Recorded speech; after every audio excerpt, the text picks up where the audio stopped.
here. And we're live. Hello again. Oh, we have Chris's Rocketry and More here. I'm looking at my chat. It's going. So if you want to go ahead and join the chat, come on in.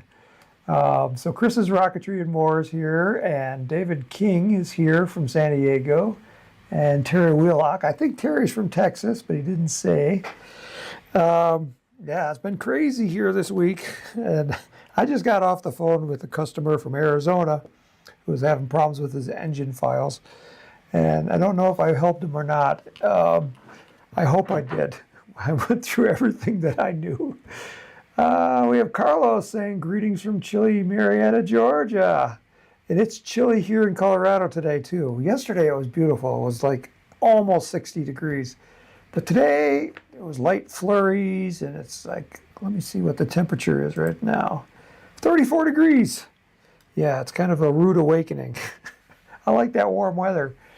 Yeah. So I'm feeling you, Carlos, but we're probably a little bit colder, but I know for you it must feel terrible. Where are we? We're at RockSim Live. This is where we talk about RockSim, RockSim Pro, and the Launch Visualizer. What is going on? Let me show you my desktop here. There it is. Okay, so if you're new to RockSim, you can get it here at ApogeeRockets.com. If you scroll through the banner bar, we got the Christmas messages going up, but this one right here where it says RockSim version 10, if you click on that, that will take you to a page where you can download a free trial version, and if you're ready to buy it, you can order it right there. You can do the upgrade process right there as well down here. There was a free upgrade from version 9 to version 10. Yeah, so so that will tell you how to get that free upgrade if you have version 9. Version 10's been out now for 2 years, I think, so we can find out exactly. Just go to the how-to and guides, come down here to software, click on that, and then come down here to version history, and we are on version 10.5. And it clicks down to there. So that's the latest one. That one has been out for over a year now. We got the new one in the works. But if I scroll down here to 10.0, okay, so 10.0 was in 2020. Oh my goodness. So that'll be almost 4 years in April. So we got to get that new version 11 out here really quick. And we're working on it. The holdup is the programmers. There's something called code signing, and what that does is when you download it from our website, it makes sure that there is nothing inserted into the code before it got to your computer. So basically, it prevents viruses, or if a virus did get in there, you would get a warning message. And they changed the process on code signing to make it more secure. And this is Microsoft. And so we're having difficulties with the new security system, trying to get it signed properly so that when you download it, it will load fine, and you won't get all these weird error messages that saying that there's this software is suspect, because we want you to have a virus-free software. So that's what the holdup is right now, and my programmers have been stuck in this loop for 2 weeks now, and I'm trying to get version 11 out to you because I would like it out.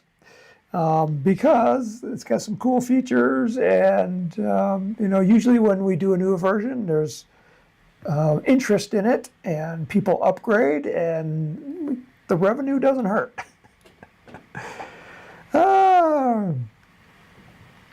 So if I'm looking at the chat over here, if you have a question about RockSim, go ahead and ask it. because I have no questions today, so it could be a very short session. But I need your suggestions. We're here to answer your questions. So go ahead and put them into the chat. And if you are watching this on replay after we're done, you can type in a question, but you're going to have to email it to us. And then we'll talk about it next week. And I am not planning on going out of town over Christmas. So I will be here at least through December. Let me check my calendar here. So when is Christmas is on a Monday, so yeah, so it won't be on Christmas Day. It'll be, that week. We will be here that week, and hopefully we'll have good news. Hopefully, crossing my fingers about RockSim 11. Yeah, so that's where you can, see the version history. Let me go back here to the top of the page. If you go to how-to and guides, come down here to software, this right here is kind of like the home launching pad for RockSim. You can get the free trial, you can purchase it, you can find out, at a base level what RockSim is, its features, frequently asked questions. Over here is loading missing motors back into RockSim, and this was the phone call I was on. He had his motors on his computer, but he just couldn't link RockSim to see them, and we're having a problem. So here is the RockSim live training, which is what we're doing right now. So if I click on that, it will take us to the archive. And last week was December 1st, and we talked about RockSim versus RockSim Pro. We talked about gliding parachute system. And I know we talked about a lot more than just this. So I don't know what else we talked about. But you can watch it right here. I know there's some good stuff there, good stuff. We have Sturk03 came into the house, and he's from Pennsylvania. And Terry Wheelock says, build a strap-on booster rocket. Oh, yeah, we can do that. Sturk03, of all the rockets you sell, what would you suggest for a level 2 rocket? Okay. I'll answer that question first because it's a simple question. So if you go here to the Apogee website, if you go down to shopping, and I'm looking here, we have high power rockets, level 1 certification. Let's go on high power rockets. And I would go down to the case. And right here, the Katana. This is what I would recommend for a level 2 bird. It's a big rocket. It's heavy, so it's not going to go high. It has a 54 millimeter, which is about 2 inches diameter engine mount. I like to use, there is a 38 millimeter J, but I prefer people use the 54. And the reason for this is they have longer burn times. Because the burn time is dependent on the diameter of the motor. So the larger the diameter, the longer the burn time. And the longer the burn time, the nice, slow, and gentle the liftoff is. And that puts less stress on the rocket. Because it's slower, it's easier to follow as it goes up into the sky. So you got to get it back, so you got to see it. So if it goes slower, it's easier to track. And it's more gentle, and that's why I would recommend a 54 millimeter engine mount in a level 2. This also has an eBay in it, so if you want to do dual deploy, you can do that. I would suggest, though, the first time you fly it on a level 2 is just don't put anything in the eBay or the basically the larger parachute goes in the top.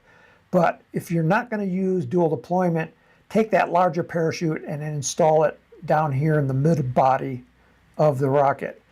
And that way you can just use single deployment, which means it's going to deploy way too high, but it's less risk for level 2 certification. Just get the parachute out, let it come down, and it's going to be a longer walk, but you don't have to worry about the complexity of dual deployment and all the setup required. After you get your level 2, go for it, man. It's a lot of fun doing dual deployment. And then you don't have to walk as far. So that's our recommendation for dual deployment. For level 2. For level 1, Jeff Gortowski says katana. Yep. Good choice, Jeff. Okay, we had a new rocket kit, and this is going to Terry's question about strap-on boosters. So if you go to the Apogee homepage and you scroll down, and this is going to change depending on when you watch this RockSim live. But right now, over here is a rocket called the Hermes HLV, and if I click on that, it's going to take you to this new kit, which we just released on Tuesday. And it's a cluster, but it has strap-on boosters. And Terry would like to design a rocket like this, so we can download the Hermes together and take a look at it and show you how to design it. But it's a BT-60 on the top. It's got a little payload bay. It's not quite a dual deployment rocket, but you know, you could put a Jolly. No, it doesn't have any ejection charge in it because the ejection charge is motor ejection down here. So this is a traditional payload bay, which is like for altimeters and things that don't have deployment charges. And then down here at the bottom, it's a BT-55, and then it has 3 BT-55 strap-on boosters. And this is what it looks like when we launched it. You know, it was beautiful. 4 engines running. There's 3 strap-ons plus the main one. The main one is 24 millimeter, and the strap-on boosters are 18. It took off so fast. I mean, see how it's kind of blurry? It took off fast. I was lucky to get that shot. And then when those strap-on boosters fall off, they just like explode off, and it's wow, it's cool. And then the upper stage, or you know, the core just continues on, and you can see how big it is. You know, it has 6 fins. 3 of them are on the pods, and they'll fall off. And then there's 3 black fins that are on the core. There's the launch lug. Kind of see what it looks like. So that's the Hermes. And if you want to the RockSim file, just come down here on the Hermes page and just click right here where it says RockSim file, and that will jump you down to the bottom of the page where you can download the file. And so you can download it right here. And if I click on that, it will download. But I've already downloaded it, so it's already on my computer. So let's go into RockSim and take a look at the Hermes. So if I go to File, Open Recent, see if I got it here. Yep, there it is. Hermes HLV. Save that design. No. Uh-oh. Spinny ball. There it is. It took a little spinny ball because it's got a lot of decal files on it. Oh man. Let me go to 2D. You can see all those decal files. That makes it a big file. And when you start rotating it around, it can take a lot of memory and processing power. So this is the rocket with 3 strap-on boosters. And so you can see here, if I look at the parts tree, so the parts tree is kind of like a list of parts from the top of the rocket working down to the bottom. So we have a plastic nose cone, a payload tube, and if you click on them, it'll highlight them up here. Then there's a transition, then the main tube, and then the fall-away boosters. So there's the fall-away number 1, fall-away number 2, fall-away number 3. And then down here at the bottom, we have the fin set for the main core. We have the motor mount tube, engine block, parachute is inside right there, shock cord. These right here, they look like fins, but they're actually the pods, or the little hooks that hold the pods onto the rocket during liftoff. If I go back here to the Hermes page, I can show you what they look like.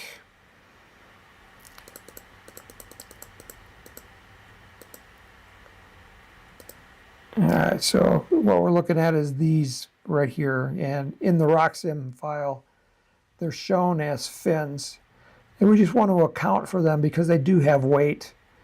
You can see that's what they look like attached, and the way they work is there's a little hook right here, and in the body tube on the pods there's a slot, and that slot goes over the top of this hook, and then on the boost or the nose cone there's a slot on the base of the nose cone, and that slot will go over this hook. So this hook goes into this right here, and once they're mated together, that pod cannot lift off until the nose cone slides out. So when the ejection happens on the pods, they release the nose cone. Once the nose cone is released, the pod can simply fall away.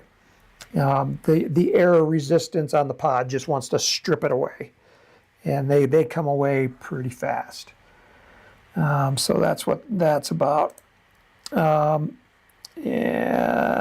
So we have the aft mount, forward centering ring for the engine mount, the aft, the engine mount support ring. We have a launch lug standoff. Again, because we have a big nose cone up here, we can't have the launch rail or the rod attached with a regular lug. So that launch lug has to be actually stood off of the tube on a little pod.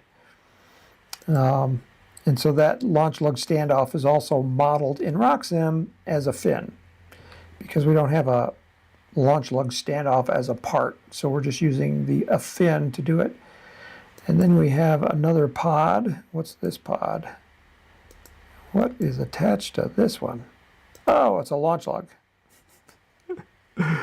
Yeah, so in order to put a launch lug on this standoff, you have to attach it as a pod. Some pods could fall away, some pods are permanently attached, and this one right here would be permanently attached. So that's kind of like the general layout of the rocket. Let me see if there's any other questions here. The Terry says, better yet, design a rocket that a 12-inch G.I. Joe would fit into. Okay. Alfred Indy is here, and he says, I will be attempting to test for level 2 using my Zephyr. If I pass level 1 using my Estes Spoke, I can pass using the Zephyr using a 38J motor. That's possible, but like I said, I would prefer the Zephyr will handle the J. That's not the problem. It's the problem is it's going to take off so much faster that it's going to be harder to track. These rockets, this is high power. They're meant to go high, and you got to get them back. So that's why I'd rather recommend a larger diameter motor, something that lifts off slower. But the Zephyr will take the punishment. Carlos K says, any hints or tricks using RockSim to model a 1-mile flight and ordering the F-16-8 engine? Do you recommend some specific electronics? Okay, so Carlos's question. Maybe we could do Terry's question at the same time. So Carlos wants to go 1 mile high. So 1 mile is 5,280 feet. So let's open up the Zephyr.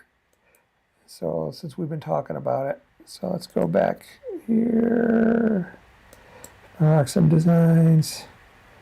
And these are sorted alphabetically. This is my database, which all the stuff that I built. No changes to that. Okay, so here's the Zephyr. So let's say, and this is big enough where you could put a G.I. Joe into it without any modification. So we got a 38 millimeter motor mount right here, and we want to find out what motor would get us to a mile. So here's the simple way of doing it. So go here to prepare for launch, and then you're going to get the RockSim simulation properties, and then come down here to recommend a motor. Click on that.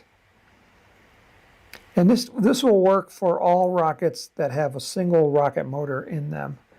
And we're going to use the recommended launch conditions.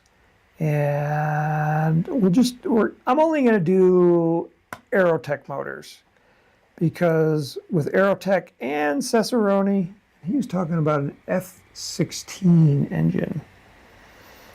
Estes makes an F-15. I'm not sure if that's an Aerotech or a Cesaroni. And let's call it an 8-foot long rail guide.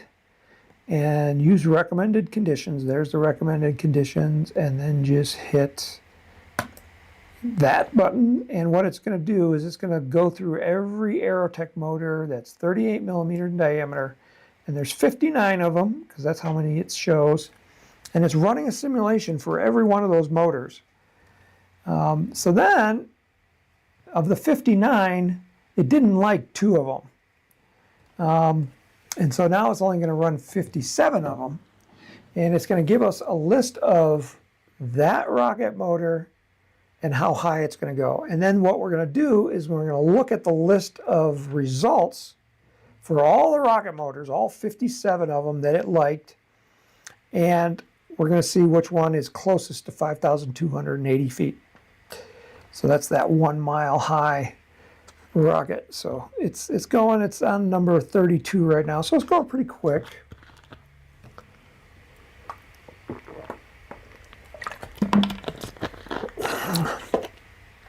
What it's doing now, this second time that it runs through. The first time it was looking for just, does it lift off fast enough? There's a minimum liftoff speed. And if the rocket motor will hit that minimum liftoff speed, now we need to know what the optimal delay is for ejection to occur right at apogee. So this is what it's figuring out this second time through, is the optimal delay. And so it takes a little bit longer, but you can see it's still flying through them pretty fast. It's almost done here. Okay, so now it's done. And what happened was it opens up this last tab here on the main screen, and it's called recommended motors. Normally when you run a simulation, it's under flight simulations, but this is a special one that we just ran, so it opens it here. And then it's going to list, did RockSim recommend this motor? And there should be 2 of them in this list that are not recommended, and they might be down at the bottom. Oh, there's one of them. Just went past it right there. So this one right here, the Aerotech I-45, it didn't like it because it was an unsafe liftoff speed. It was just too slow coming off the launch pad. It wants to see around 30 miles per hour right here, and we're at 25, so it didn't like that one. And then because it was coming off so slow, the rocket started weathercocking. So it was going more sideways than up. And we want to go up because that's the safest direction, because that's, if it goes sideways, we don't know who is over there where the rocket might land. So going up is the safest for you and for people that aren't associated with the rocket launch. Okay, so that's it, recommended 57 of them. And then we can look over here under this column called maximum altitude, And what I'm going to do is I'm just going to sort them, and to sort them by altitude, just click on it. And now it's from the lowest to the highest. So as I go this way, they're going to go bigger and bigger numbers. So I'm just going to scroll down until I get to 5,280 feet. And so right here is that kind of cutoff. You got a J270 going 48.95, which is a little bit too low. And then we have the J570, which is going a little bit too high. So it's going, you know, just about 200 feet too high. So if you wanted it to go exactly 5,280 feet, we need to either add some more weight to the rocket, or you could just do a brute force and eject the parachute on the way up as it was going up. So right now it's recommending a 12.19 second delay. And so the closest to that is 12 seconds. But I bet if we're a little bit under that, you know, probably 11 and a half, we're probably going to be closer to 5,280 feet. So what I'm going to do is highlight that engine right there. And I'm going to do a right click with my mouse, and I'm going to say load engines. And this is what it's going to do, is it's going to load that J570. You can see that J, that's a big motor.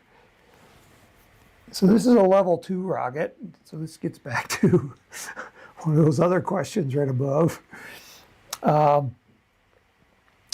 So what you could do here is do prepare for launch. You can see we loaded that J570, and then under the engine ejection, I'm going to do a custom delay, and I'm going to type in 11.5 seconds. I'm going to say use that. Under the flight events, deploy a maximum ejection delay, so it's going to deploy it at 11.5 seconds after motor burnout. Simulation control in the starting state. And I think these conditions right here match the recommended conditions. And then let's get to launch. Okay, so, oh boy, that even went higher. So now we're at 5,728 feet. So basically what that tells me is the recommended conditions, the weather conditions affected the flight. Because I believe I was launching straight up. And I can check that by going to the starting state. And yeah, it's launched straight up. So basically, it said we went 11.5 seconds, and we ejected at 5,700 feet. So the other one, you know, the weather conditions were probably a little bit different, which is why this one has actually gone higher. So if I do a custom delay, yeah, let's try 10.5. Let's see what happens here. So ejecting on the way up, and then launch. And oh, we're closer. It is ejecting on the way up, and you can tell it's ejecting on the way up because there's a parachute icon here, and there's a triangle inside there. And the direction the triangle points is the direction the rocket was flying when the parachute ejected. And this one's pointing up, so that means the rocket was still traveling upwards when the ejection charge fired the parachute out. So let's change this to 9.5 seconds. You know, so I'm cutting another second off of it, and let's launch it again. Still not quite there. Oh, man. Let's try it one more time. Let's try 9. Let's try 7.5 seconds, and then launch. So I'm cutting another 2 seconds off. Okay, so now getting closer. this tells me that what's happening is the rocket, it's slowing down as it's going up, but it's taking a long time to slow down. But you know, there's the technique, getting it close to 5,280 feet. You can just eject the parachute early. Or, as I said, you could put mass in it. You know, you could put some clay in it, you know, weight it down so it doesn't go as high. All right, so that was a very good question, Carlos.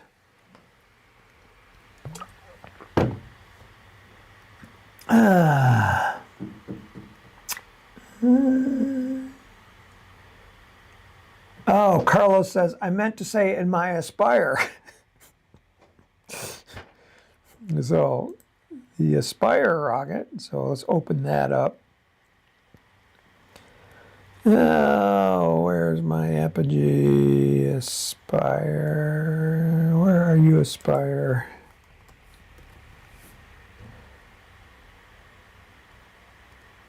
There it is. RKT file. Save that one? No.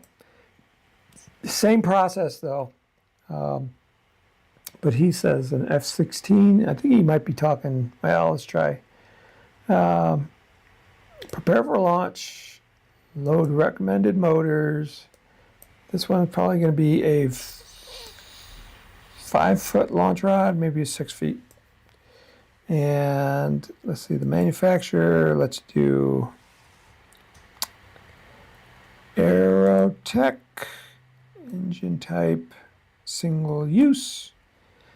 And use the recommended conditions, and it's launching it, and there's 30 of them that are single use F motors. Let's see how close we're going to get. Now this doesn't include the Apogee F10 because that's a different manufacturer, and we designed the Aspire around the F10 because it will go high.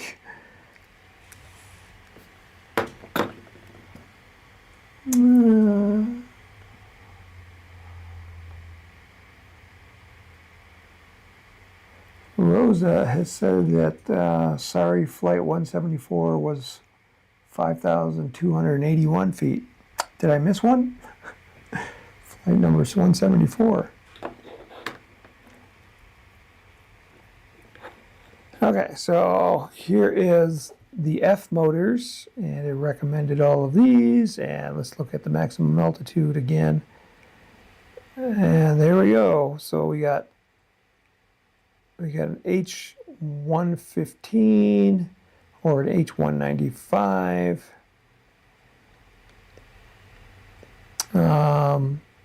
The F motors, because these are a little bit, either their total impulse is lower or they're higher thrust. Because you're going higher thrust, anything, you know, and you can tell that by the engine code. And the smaller the number, the lower the thrust level. So that's average thrust of it in newtons. And the F-27 is 2.7 times more powerful at average thrust than the F-10. And so because it goes faster, it has more drag, because drag increases as the square of the velocity. So if you double the velocity, the drag goes up 4 times. And that drag is really robbing you of altitude. So if you want to go high in the atmosphere from Earth, you want to use a low thrust motor. So we got 3,089 feet with the F-27. If I run it with the Apogee F-10, I think we'll get a lot closer.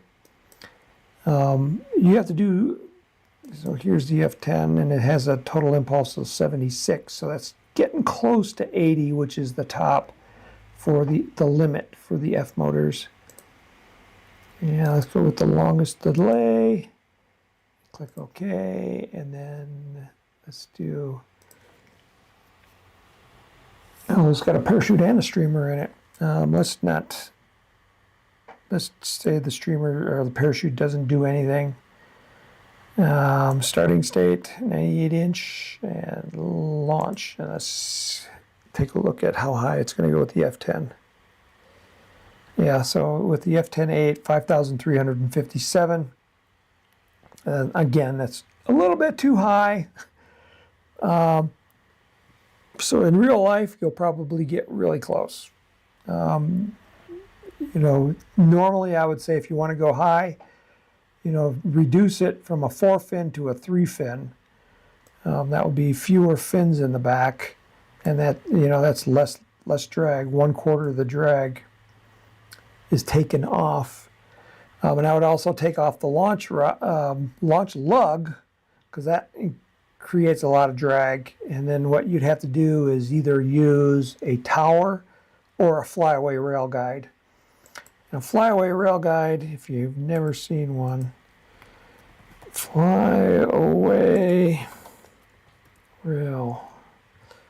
Okay, so here's a 13 and 18. Let's click on one, and then it kind of shows you what the 18 looks like, but there's a 29 that's designed to fit the Aspire. So right here, the 29mm flyaway rail guide. Come on. That's what it looks like. You know, and it basically goes around your rocket, and it's locked in place once you put it on the launch rail. I'm talking too much today. My voice is going. So yeah, then what happens is when the rocket releases from the rail, those flyaway rail guides will pop off. They have a little rubber band on them that wants to open them up. And, you know, here's a rocket that I launched, and the rocket, you know, this is on the pad. As it was taking off, you can see there's 2 of them, one here at the top, one here. At this image right here, just a little right there is the flyaway rail guide, and that one is already popped off because it hit the end of the rail. And then here, the second one popped off. And the second one went actually a little bit higher, and the reason for that was it has more velocity because it stayed on the launch rail a longer time. So the second one usually goes higher than the first one, even though on the pad, the first one is higher up. But when they start moving, that second one picks up speed a lot faster, and it reaches a lot higher speed before it releases, and then its momentum just carries it up higher.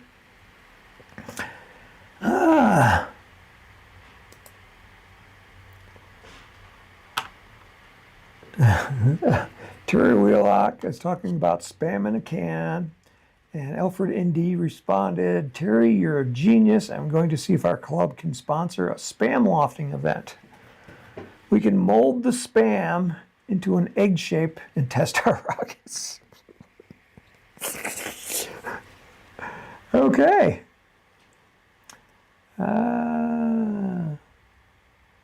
So, any other questions? I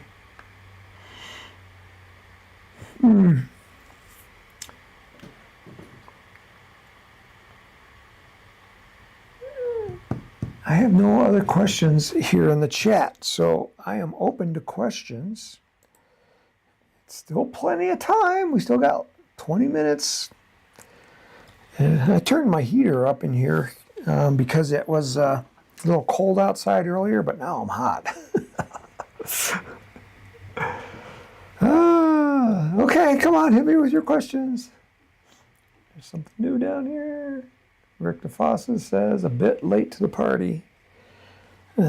So I was experimenting with the launch visualizer and the strap-on Hermes, the Hermes rocket with the strap-on pods.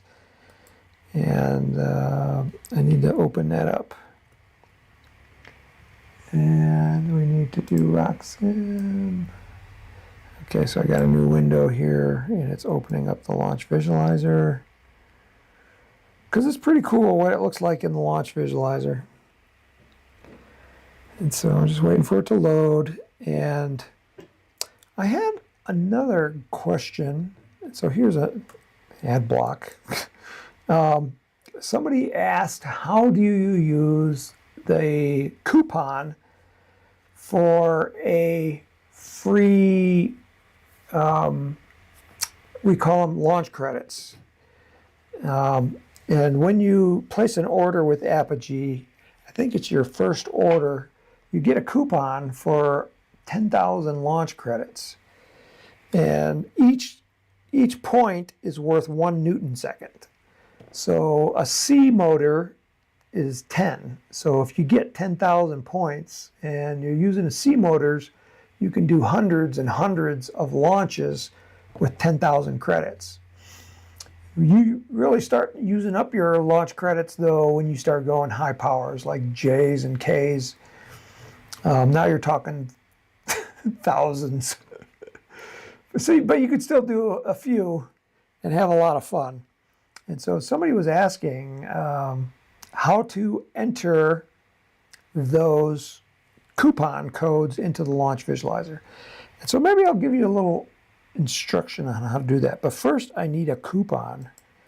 So let me open up a new window here. I got to create a coupon. And you're all going to get a coupon here today. Because I got to create one. And once I release it, everybody's going to have it. So that's your bonus for today. It's my little Christmas bonus. So I'm on the other screen over here. I got the 2 screens going on. So over here on this other one, I got to create the coupon. And I can't show you how I do that because that's the secret sauce.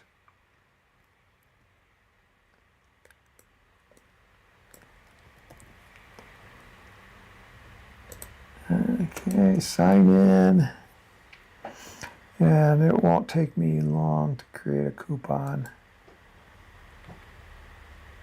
Okay, so what should we make the coupon? Christmas 23. And it will be for free booster credits. And how many credits? We'll make it, how about 500? And you have to redeem it by, we'll say Christmas. So let me go here to my calendar, and you have to, we'll make it December 26th, just in case you're a little late to the party. Okay, all right, so to redeem your coupon, and the coupon code is Christmas 2023, you need an account. So you're going to go to log in. Oh, wait a minute, I got to log out of this other one just because it might see me in here. Okay, I'm logged out. Okay, so you go to log in, try for free. Come on, am I working? There we go. And then you got to log in. And if you don't have an account, you can create an account down here at the bottom. And you can either sign in using Google, like every other website, you can use that Google login. If you have a login at the Apogee website, like if you've bought anything from Apogee, you have an account, you can use your login on the launch visualizer there, or you can just create a new account, and that's disassociated with Google or the Apogee website. It's up to you which one you want to use. I've already made an account right here on the launch site, on the launch visualizer, and so now I am logged in. And so the icon, which used to say log in, try up here, was the red button. Now I got a profile button. So if I click on that, what I want to do is I want to go to user dashboard. So now I'm logged in, and now I'm going to use my coupon. So first of all, I have a total of 102,499 credits. And we're going to get 500 more. So I'm going to be at 1,999. So what you're going to do is, I think you go to manage data. Oh, credits and membership. So you click on the I over here. And so again, it shows me, this is my own personal one. I'm a premium member. And I've got 166 designs in my database on my partition in the Launch Visualizer. Oh, it looks like my membership's going to expire in January. So I've got that many credits and 15,000 booster credits. And what you're going to get is booster credits. And booster credits, the difference between the booster credit and a regular credit is the booster credits never expire. So, you know, even after my membership expires, I'll still have booster credits and I can still use them up. And I've almost done 500 of them. Woo! I'm too short of 500. Okay, so to use your coupon, what you do, now that you're logged in, you come to this page and you click on the Pay Now button. And you're saying, well, I'm not going to pay, I'm just going to use my free credits. Well, you got to hit the Pay Now button. We're not going to put in any credit cards or anything. We're going to come to here and we're going to just hit Apply Coupon. And so you hit that button right there and then you hit the enter the code. And we said the code is Christmas 2023 and hit Apply. You've already used a coupon that is still active. What? That should have worked.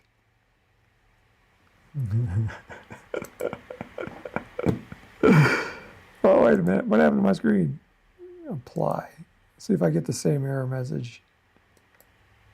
Sorry, you already used a coupon.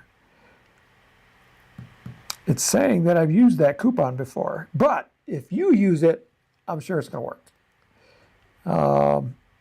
I was testing this yesterday, and I wonder if my test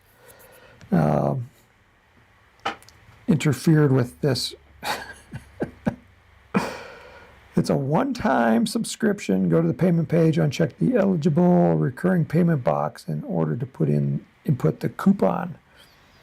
To redeem a coupon for a discount on a one-time subscription. Well, we're not getting a one-time subscription. This is booster points. Go to the payment page and uncheck the enable recurring payment box.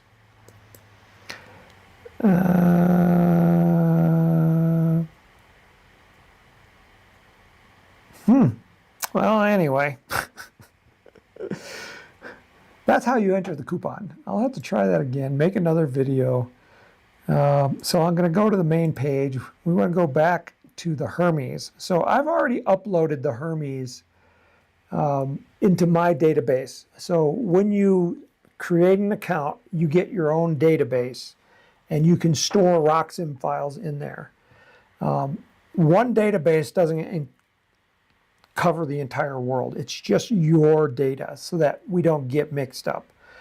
But I've already uploaded the design. And if you need to upload a design, just check this little radio button right here and then browse, and it's going to look on your local computer for the file, and you're going to find the file.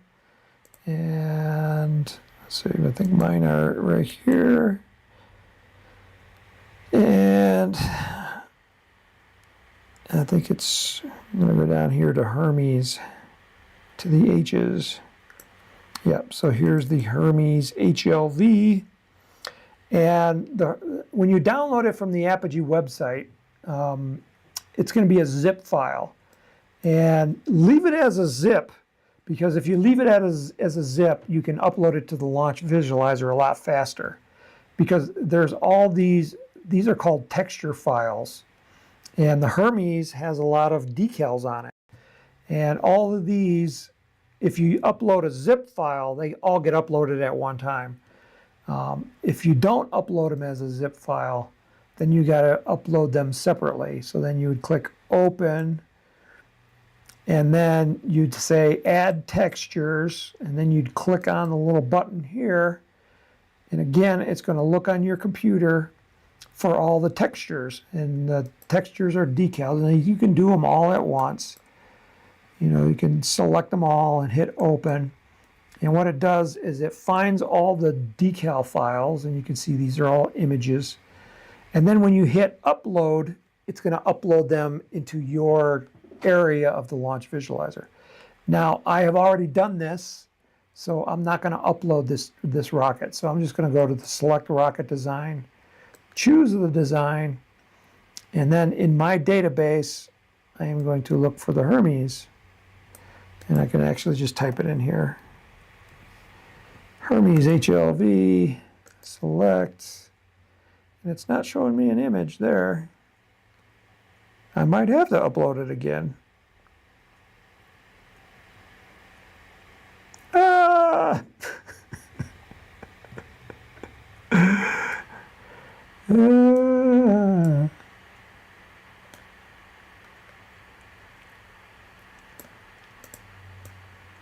My head's cut off, so I'm going to move my head up.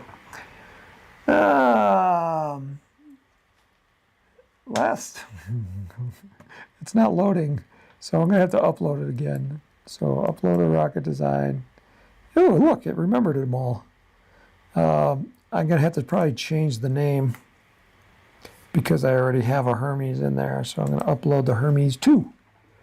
Looking over here at the chat, Terry Wheelock says, how is the GPS parachute coming? Well, I got an email from the developer this week, and basically what he said was building the GPS version is very time-consuming and very expensive, and he doesn't think he could make any money on it because we'd have to charge so much money for it.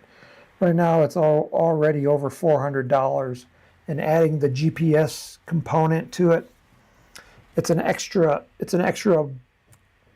circuit board that has to be added, and he says that it's probably not cost effective to do it at this time. So we're going to wait a little bit longer on the GPS parachute, unfortunately.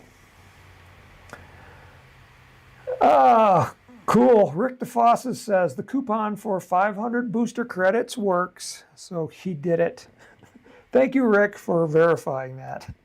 It wasn't working on my computer, but it will work on yours. So Merry Christmas. I'm glad it worked for you, Rick. Carlos says, if I use the 29 millimeter rail guide, do I weigh it and a model a heavier Aspire? The answer is no. I would just leave the file alone because the rail guide is going to pop off. It's only going to travel 8 feet because if that's your launch rod or your rail length is 8 feet, those rail guides are going to come off right at 8 feet. And so now the rocket, it's not going to affect the flight at all or in the simulation. So just run the simulation just like I did there. But I had the launch lug on. So you're going to remove the launch lug and then just run the simulation. And that will simulate either using the flyaway rail guides or launching it out of a tower. And a tower has 3 or 4 rails that guide the rocket. Marcus Aurelius says, when my kids get older, I'm likely to get back into rocketry. Cool. Don't wait for your kids to get older.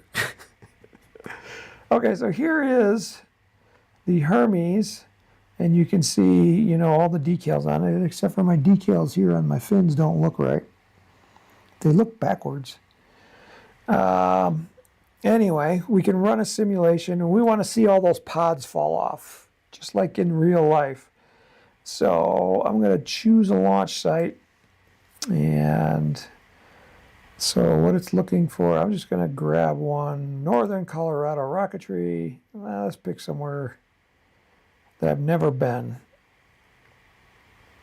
Central Massachusetts, Central Illinois, Central New Jersey. Let's try New Jersey. And it's loading the maps. I got to see what the launch area looks like so I can find out which way to point the rocket. And so right now it's putting this launch pad right in the middle of a field. So I'm going to swing it around so the black arrow down in the bottom left points up, and that would be north. Okay, so we got this launch field here, and we got a parking lot. So my guess is that people are launching rockets. They're parking their cars here, and would they go across the street to this park? That's a nice park right there. But there's like a house right in the middle of this nice open field. And that looks like somebody's house. So I bet you they're not flying there. They're flying at the park here. We got a baseball diamond here. We got a softball field here. This looks like a soccer field. And so I'm going to put the launch pad right there.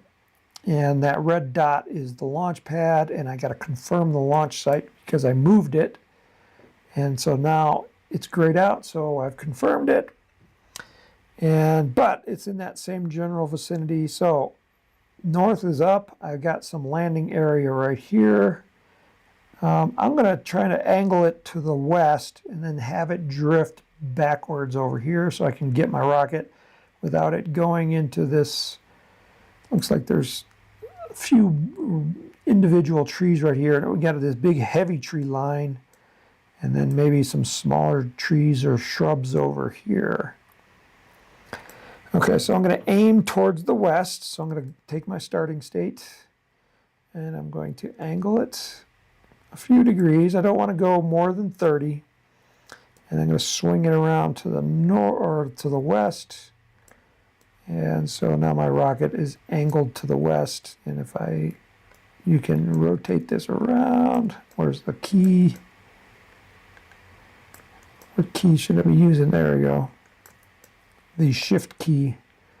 So the rocket is aimed to the west, and this arrow is the wind direction. The wind is coming across here. Let's go pick motors. This is a cluster of 4 engines, so we're going to choose all Estes engines just to make it easy. So the motor in the middle, what did I click on? I clicked on one of the pods, one of the 18s. So in the pod, let's choose a let's go with a B60. And so it loaded a B60 in there. And I'm going to choose load all, and it's going to take that, it's just going to duplicate the motors and put it into all the engine mounts that are 18 millimeters. But I still have to load the one in the 24. And so now it's looking for 24 millimeter motors, and I'm going to go down to the Estes motors. Let's see what we got. There's Cicerone. Here's an Estes. Let's put a D12 in there, and let's make it a 7-second delay. Click OK. So our engines are loaded.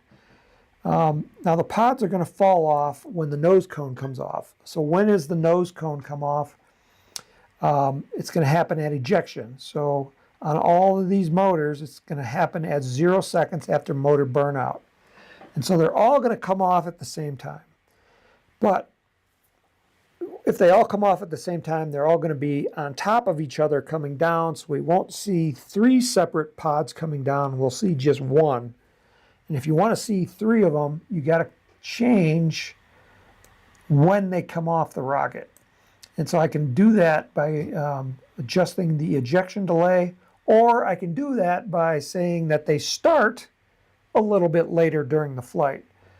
So let's do a custom delay of 0.5 seconds on one of them. Let's make the next one like 0.7 seconds. And then this one, let's say it has a 1 second ignition delay. So it kind of like, it didn't catch right away, but then it caught and took off. So we're going to have the third one, and it's going to fall off a little later. It's going to be about 0.3 seconds different from that second one. All right, so we got the engines loaded, and you can see how many credits are being used. So those B motors take 5, and the D12 takes 17. So we got 15 and 17 is 32. So when we click the launch button down here, we should see, it should ask us, do we want to use 32 credits? And yep, that's right. We're going to use 32 credits. And then simulate, and it's going to run the simulation in the cloud and give us the results back here in just a second. Because this has multiple motors, it's going to take a little bit longer to do it. Let's go here to John Eubanks is here, and he says, sorry I'm late. Well, John, you're here. That's good. Checked you off. Fat Bank is here. Carlos K says, question 2, if I use, oh, we already answered that one.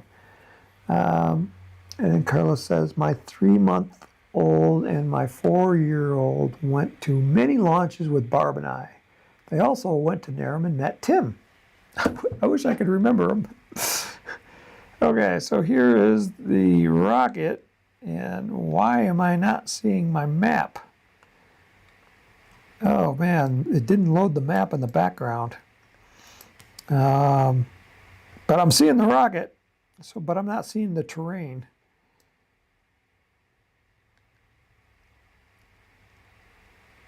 And usually gray means it didn't load the map.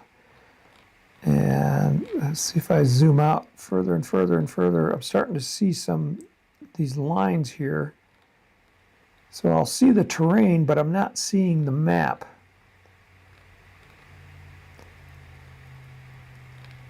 What is this black bar here?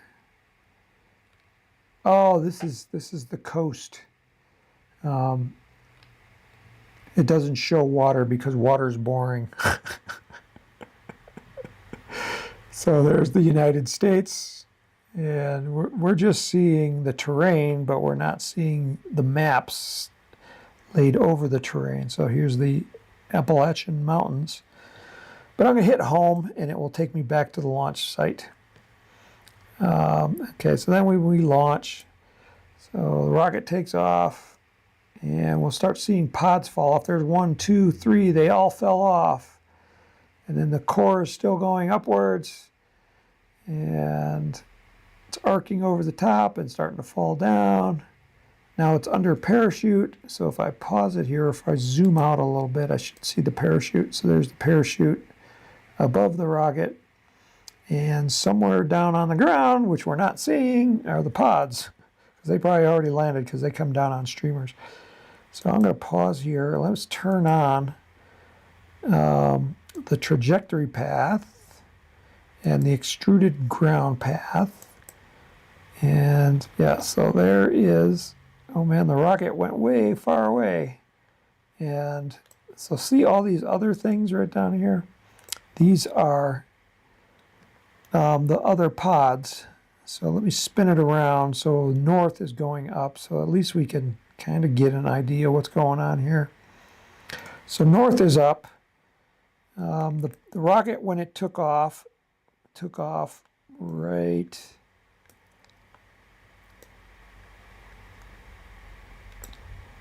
there. Here's the launch pad. And then it took off following this green line up. And then the pods started falling off. And one fell, here's the trajectory line of the first one, here's the second one, and here's the third one.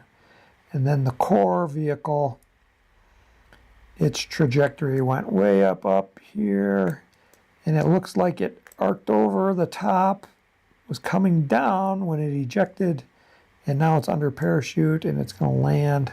It's still 108 feet in the air at this point, but that's not the end of the flight.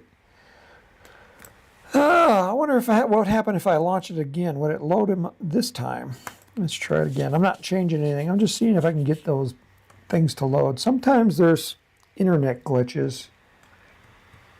And we're running a little long here, so this will be the last thing. So enjoy your booster credits. Merry Christmas. A little early from Apogee. And even if you didn't attend live, that coupon is good until December 26th. So you can still use it. No, it's not loading the rocket. Oh, there it is. All right, so if I launch, you know, all the smoke, everything's obscured. Yeah, everything happens really fast. Those boosters fall off really quick. But the rocket goes really high, so that was really cool. So give it a try on your end.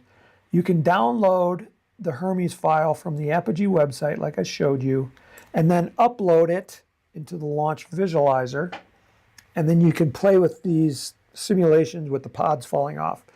And it's really cool to play around and see them come off at different times and land at different distances. I've had a lot of fun playing with that. So I think we are done for the day. Let me switch my desktop back to this button. There I am. Yeah, so thank you for coming. It is still not too late to order your Christmas gifts from Apogee. There's still plenty of time for them to get to you, and we ship the same day. Although now it's after 2 o'clock, and our shipping guarantee is only until 2 o'clock. So if you order now, it will go out Monday. Because we're not here Saturday or Sunday, so it will go out the next business day. Which is like today's the 8th, so 9th, the 10th, it'll go out the 11th. And if you order on the 11th, it will go out on the 11th. After 2 p.m., it'll go out on the 12th. And that's our guarantee. And our staff here works really hard to get every package out by that shipping guarantee. And we track it, and we take it seriously because this is your stuff, and your stuff is important. Enjoy the coupon. Again, the coupon code, and it's not going to be on the screen, is Christmas 2023, and it expires on December 26th, and it's good for 500 credits in the launch visualizer. And you can create a free account and use those credits, and they don't expire, so at least sign up for the account and get the credits onto your account so they don't expire. And we will be back next week, same time, 2 p.m. on Friday. That's Mountain Time, which is 4 p.m. on the East Coast and like 10 p.m. on European time. Okay, so we're done. So in 5, 4, 3, 2, 1, go out and launch something.